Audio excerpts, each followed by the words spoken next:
Et ta fille devait m'aider en faisant quoi?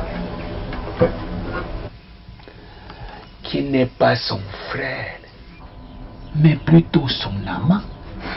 Ah. Et qui est venu te dire cela? Tu as voulu que qui d'autre me le dise? N'est-ce pas quelqu'un de ce village? Tout le monde est informé, sauf le con de Bounou que je suis.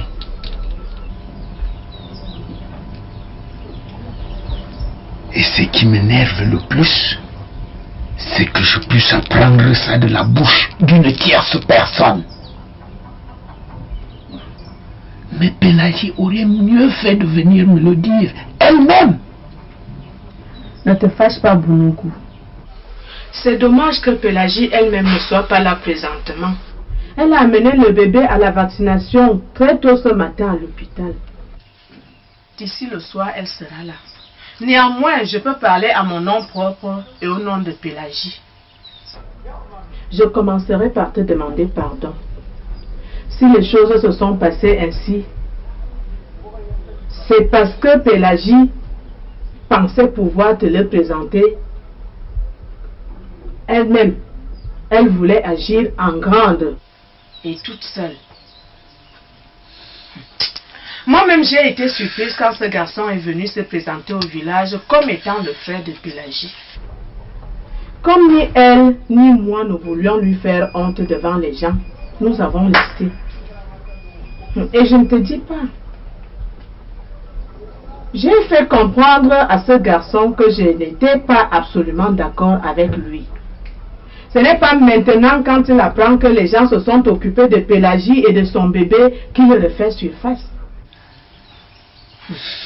Et même s'il n'y avait pas ces gens-là, d'ailleurs, Pélagie m'avait déjà révélé que dans sa tête, elle avait déjà barré complètement. Il y a eu ce qu'il y a eu entre eux. Ils étaient tous les deux des enfants. Le bébé est arrivé. Pélagie s'est vue furtive. Elle a gardé le bébé. Mais ça s'arrête là. Elle le lui a dit noir sur blanc. Au moment où Pélagie s'apprêtait à venir te présenter la situation, il y a eu une des bonnes âmes du village qui se sentent toujours concernées par les problèmes des autres, qui est venue te colporter ce que tu as suivi. Bounoukou, je vais te dire une chose. L'enfant n'appartient pas à celui qui l'a mis au monde, mais à celui qui l'a élevé. Le gars est d'ailleurs parti déjà. Hein? Tout doit rentrer dans l'ordre. Pélagie ne t'a nullement trahi. J'ai beaucoup réfléchi ces derniers temps. Et avec raison.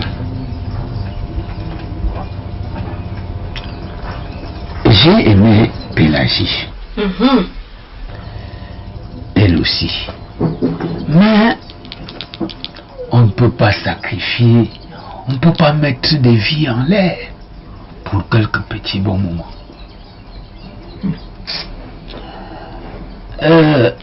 Je m'en prends pas, je m'occupe pas beaucoup plus de votre petit Claude. Mais je l'ai aimé. Oui, j'ai aimé Pélagie. J'ai même promis lui apporter un peu de l'aide. Je vais lui donner un peu de sous pour qu'elle fasse certaines activités. En fait, mais retiens ceci. À partir d'aujourd'hui, qu'elle cesse de me considérer comme un prétendant.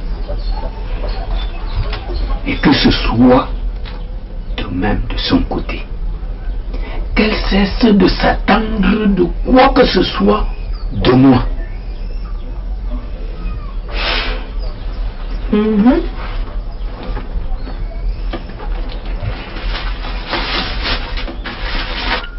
Ce quelque chose existe. Ah ben oui, la preuve c'est que on a quand même démontré que l'adultère était là. Ah bon? Ah si, c'est vrai.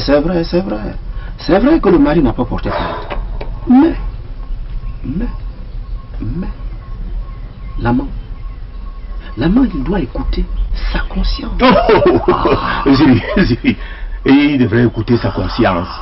Mais s'il en avait une, il n'aurait pas aimé la femme d'autrui.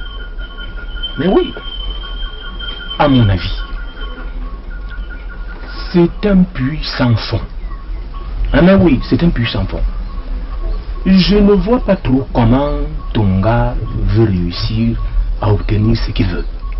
Ah oui, sans passer par l'officialisation des choses. Ah, tu sais, moi-même je suis d'abord arrivé à cette conclusion. Et puis bon, lui-même, il a également pris conscience. Hein. Ah, tout de même. Ah, mais. Il ne s'est pas du tout résigné. Ah bon? Ah ben oui, il a tout simplement changé de direction. Mais qu'est-ce qu'il veut donc faire? Ah. C'est là que la suite de l'histoire se complique. Ah. Je ne sais même pas si tu vas me croire. Hein? Ah oui. Ah oui. Il a décidé d'éliminer l'amant de sa femme. Ah! Oui. Éliminé! Comment ça? Oh! Mais mon Dieu, mais c'est horrible! C'est horrible! Ah oui, mais... Et puis même, que je te dise, il veut profiter de la maladie de l'amant de sa femme. Parce que l'amant de sa femme est malade. Oui! Alors, il doit donc prendre des potions, des herbes, des écorces d'arbres. Bon, plus tous les remèdes des blancs. Oui. Alors, lui, mon paroissien, veut donc profiter de tout ça. Poisonner les remèdes. Mais quelle idée terrible. Et lui, on ne le soupçonnera pas puisque c'est pas lui qui donne des remèdes aux malades. Voilà le problème. Bon, maintenant, l'autre problème qui se pose, c'est qu'il remonte moi. En se disant qu'il se confie à Dieu. Oui. Il m'a fermé ainsi la bouche. Quand je me vois dans le désarroi. Ah ben oui, parce qu'on peut m'accuser demain. Si les gens savent que moi, je connaissais ce qui se passait et je n'ai rien dit. Alors moi, je ne sais pas qu'est-ce que je dois faire. Oui, moi, je ne sais pas qu'est-ce que je dois faire. Qu'est-ce que je dois